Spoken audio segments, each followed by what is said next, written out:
किसान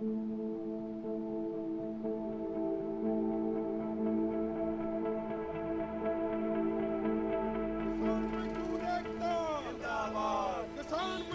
एकता जिंदाबाद इनकलाब जिंदाबाद ਅੱਜ ਸਾਡੇ ਤੇ ਹੱਸੋਗੇ ਦੱਸੋਗੇ ਅੱਜ ਸਾਡੇ ਤੇ ਹੱਸੋਗੇ ਬੱਚਿਆਂ ਨੂੰ ਕੀ ਦੱਸੋਗੇ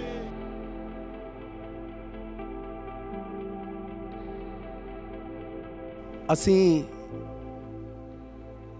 ਕਿਸਾਨ ਸੰਘਰਸ਼ ਦੇ ਸਮਰਥਨ 'ਚ ਇੱਥੇ ਨੌਜਵਾਨ ਸਾਡੇ ਬਜ਼ੁਰਗ ਕਰੀਬ 10-12 ਦਿਨਾਂ ਤੋਂ ਇੱਥੇ ਆ ਇੱਕ ਮੋਹਾਲੀ 7 ਫੇਜ਼ ਦੇ ਵਿੱਚ ਕਲੈਕਸ਼ਨ ਕੈਂਪ ਲਾਇਆ ਹੋਇਆ, ਜਿਹਦੇ 'ਚ ਇੱਕ ਅਸੀਂ ਸਾਂਝਾ ਮੰਚ ਪ੍ਰਦਾਨ ਕਰਨ ਦੀ ਬਣਾਉਣ ਦੀ ਕੋਸ਼ਿਸ਼ ਕਰ ਰਹੇ ਹਾਂ।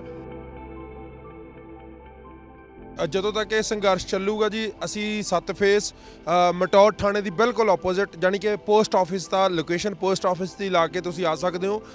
ਇੱਥੇ ਤੁਸੀਂ ਰੋਜ਼ ਸ਼ਾਮ ਨੂੰ 5:30 6 ਵਜੇ ਐਕਟੀਵਿਟੀ ਸ਼ੁਰੂ ਹੋ ਜਾਂਦੀ ਆ। ਲੋਕ ਆਪ ਹੀ ਆ ਕੇ ਇੱਦਾਂ ਸਾਡੇ ਵਾਂਗੂ ਇਹ ਪੋਸਟਰ ਫੜ ਕੇ ਖੜੇ ਹੋਣ ਲੱਗ ਜਾਂਦੇ ਨੇ, ਜਿਹਦੇ 'ਚ ਸਾਨੂੰ ਖੁਸ਼ੀ ਹੁੰਦੀ ਆ। ਬਹੁਤਾਤ ਗਿਣਤੀ ਸਾਡੀਆਂ ਲੇਡੀਜ਼ ਮਾਵਾਂ ਭੈਣਾਂ ਦੀ ਹੁੰਦੀ ਆ। ਬਾਕੀ ਇਹ ਤੋਂ ਇਲਾਵਾ ਅਸੀਂ ਇਜਾਜ਼ਤ ਦੇ ਨਾਲ ਗੱਡੀਆਂ ਨੂੰ ਪੁੱਛ ਕੇ ਜਿਹੜਾ ਪ੍ਰਵਾਨਗੀ ਦਿੰਦਾ ਉਹਨਾਂ ਦੀਆਂ ਗੱਡੀਆਂ ਤੇ ਅਸੀਂ ਇੱਥੋਂ ਸਟicker ਲਾਉਂਦੇ ਆ। ਸਾਡੇ ਲਾਉਣ ਨਾਲੋਂ ਵੱਧ ਲੋਕ ਇੱਥੋਂ ਸਾਡੇ ਤੋਂ ਝੰਡੇ ਤੇ ਸਟicker ਆਪ ਗੱਡੀਆਂ ਰੋਕ ਕੇ ਲੈ ਕੇ ਜਾਂਦੇ ਨੇਗੇ। ਸਾਨੂੰ ਬੜੀ ਹੀ ਖੁਸ਼ੀ ਹੁੰਦੀ ਹੈ, ਬੜਾ ਮਾਣ ਹੁੰਦਾ ਜਦੋਂ ਛੋਟੇ ਬੱਚੇ ਇੱਥੇ ਆ ਕੇ ਨਾਅਰੇ ਲਾਉਂਦੇ ਨੇ ਕਿਸਾਨੀ ਦਾ।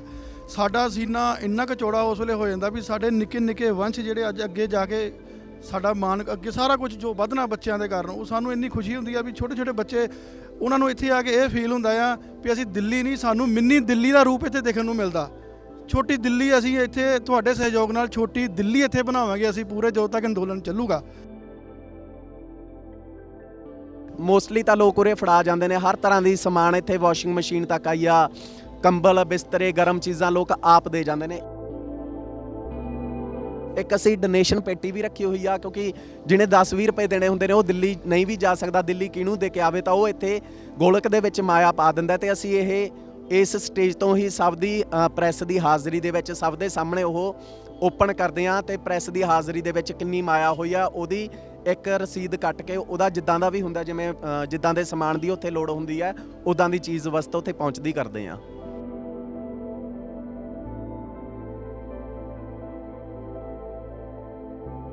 ਕਿਸਾਨੀ ਅੰਦੋਲਨ ਚੱਲੂਗਾ ਜੀ, ਅਸੀਂ ਉਦੋਂ ਤੱਕ ਕਿਸਾਨਾਂ ਦੇ ਲਈ ਇੱਥੋਂ ਕੁਛ ਨਾ ਕੁਛ ਐਕਟੀਵਿਟੀਜ਼ ਕਰਦੇ ਰਵਾਂਗੇ। ਜੋ ਵੀ ਅਸੀਂ ਤਿਲ ਫੁੱਲ ਇਕੱਠਾ ਕਰ ਸਕਦੇ ਹੋਏ ਅਸੀਂ ਉਹ ਸਾਰਾ ਇਕੱਠਾ ਕਰਕੇ ਦਿੱਲੀ ਕਰਦੇ ਰਵਾਂਗੇ।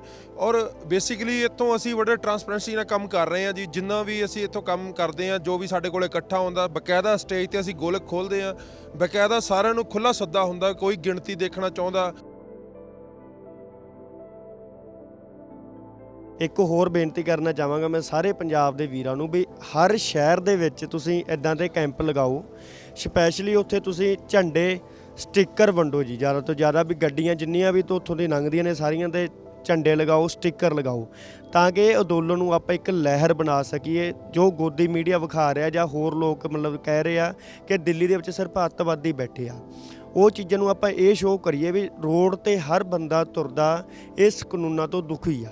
ਤਾਂ ਉਹ ਆਪਾਂ ਜਿਹੜਾ ਦੁੱਖ ਆਪਣਾ ਜ਼ਾਹਿਰ ਕਰ ਸਕਦੇ ਹਾਂ ਆਪਣੀ ਗੱਡੀਆਂ ਦੇ ਸਟicker ਲਾ ਕੇ, ਆਪਣੇ ਘਰਾਂ ਦੇ ਬਾਹਰ ਸਟicker ਲਾ ਕੇ, ਆਪਣੀਆਂ ਦੁਕਾਨਾਂ ਦੇ ਬਾਹਰ ਸਟicker ਲਾ ਕੇ। ਜਿਹੜੇ ਬੱਚੇ ਉੱਥੇ ਬੈਠੇ ਆ ਕਿੰਨੀ એનર્ਜੀ ਹਿਊਮਰ ਵੇਸਟ ਕਰ ਰਹੇ ਆ, ਆਪਾਂ ਕਿੰਨੇ ਬ੍ਰੇਨ ਆਪਾਂ ਡਰੇਨ ਕਰ ਰਹੇ ਆ। ਔਰ it looks very bad for the country ਕਿ ਜੇ ਆਪਾਂ ਇਸ ਤਰ੍ਹਾਂ ਹੀ ਇਸ ਤਰੀਕੇ ਨੂੰ ਲੰਮਾ ਲਮਕਾਈ ਜਾਵਾਂਗੇ। ਤੁਸੀਂ ਦੇਖ ਰਹੇ ਹੋ ਨੋ ਫਾਰਮਰ ਨੋ ਫੂਡ ਨੋ ਫਿਊਚਰ। ਸਾਡੇ ਇਹ ਸਟicker ਸਾਨੂੰ ਖੁਸ਼ੀ ਹੁੰਦੀ ਆ। ਅਸੀਂ ਤਾਂ ਲੋਕਾਂ ਨੂੰ ਬੇਨਤੀ ਕਰਦੀਆਂ, ਉਹ ਲਵਾਉਂਦੇ ਨੇ, ਸਾਨੂੰ ਇੱਥੇ ਆ ਕੇ ਆਪ ਉਹ ਸਾਡੇ ਤੋਂ ਮੰਗ ਕੇ ਲਗਵਾਉਂਦੇ ਨੇ। ਸਾਡੇ ਕੋਲੇ ਪਰਚੇ ਹੈਗੇ ਨੇ, ਅਸੀਂ ਇਹ ਪਰਚੇ ਲੋਕਾਂ ਨੂੰ ਸਾਡੇ ਭੈਣ ਭਰਾਵਾਂ ਨੂੰ ਦਿੰਨੇ ਵੀ ਆ।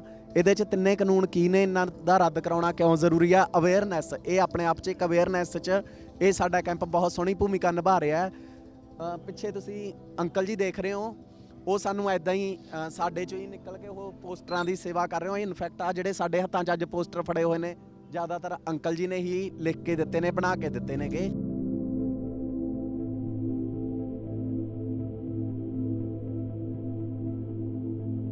ਕੋਈ ਭੈਣ ਭਰਾ ਦਿੱਲੀ ਜਾਣਾ ਚਾਹੁੰਦਾ ਹੋਏ ਤਾਂ ਉਹ ਸਾਡੇ ਕੋਲੇ ਨਾਮ ਲਿਖਾ ਜੇ, ਉਹਦਾ ਜਾਣਾ ਆਣਾ ਅਸੀਂ ਕਰਕੇ ਦੇਵਾਂਗੇ।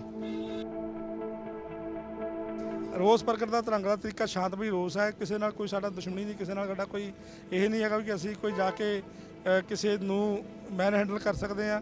ਅਸੀਂ ਸ਼ਾਂਤਮਈ ਢੰਗ ਨਾਲ ਆਪਣੇ ਘਰਾਂ ਉੱਤੇ, ਆਪਣੀਆਂ ਗੱਡੀਆਂ ਉੱਤੇ, ਆਪਣੇ ਜਿੱਥੇ ਵੀ ਦੁਕਾਨਦਾਰ, ਫੈਕਟਰੀਆਂ ਉੱਤੇ ਜਾ ਕੇ ਆਪਾਂ ਆਪਣਾ ਕਾਲਾ ਝੰਡਾ ਜਾਂ ਜਿਹੜਾ ਸਾਡੀ ਯੂਨੀਅਨ ਜਥੇਬੰਦੀਆਂ ਦੇ ਆਪਾਂ ਜੋ ਵੀ ਫਲੈਗ ਜਲਾਉਣੇ ਆ ਉਹ ਲਾਉਣ ਤੇ ਪ੍ਰਮਾਤਮਾ ਕਰੇ ਕਿ ਦਿਨ ਚੰਗੇ ਆਉਣ, ਕਿਉਂਕਿ ਬਹੁਤ ਜ਼ਿਆਦਾ ਨੁਕਸਾਨ ਮੁਲਕ ਦਾ ਹੋ ਰਿਹਾ ਹੈ, ਬਹੁਤ ਜ਼ਿਆਦਾ ਹੋਣਾ ਜਾ ਰਿਹਾ ਹੈ।